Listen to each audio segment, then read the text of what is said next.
আমার মামাম তো মানুষ খুবই ভালোবাসে। আর এদিকে দেখো এসেছে ওর দিদি।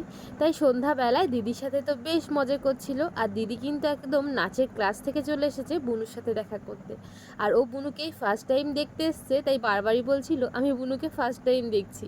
আর ওদিকে দেখো এসেছে দাদাবাবু, তাই জন্য তাড়াতাড়ি করে চা করলাম আর সঙ্গে বাড়িতেই বানিয়েছিলাম এই পুডিংটা, সেটাই ওদেরকে একটু টেস্ট করতে দিলাম। ওরা তো বললো বেশ ভালোই হয়েছে। আর তারপরেই সন্ধ্যের পরে ওর বাবাও বাড়ি চলে এসেছিল। আর এদিকে দেখো মাম্মাম তো তার বাবার সাথে কথা বলতেই ব্যস্ত, সে বাবার সাথেই কথা শিখবে। তো চলো তোমাদেরকে শোনাই মাম্মাম কি বলছে। মা বা বা বা বা মা। দেখলে তো আমার মাম্মাম কথা বলতে শিখে গেছে। তো চলো আজ ভিডিওটা এই পর্যন্তই। অন্য আর একটা ভিডিও দেখার জন্য চ্যানেলটিকে সাবস্ক্রাইব করে বন্ধু হয়ে থেকো।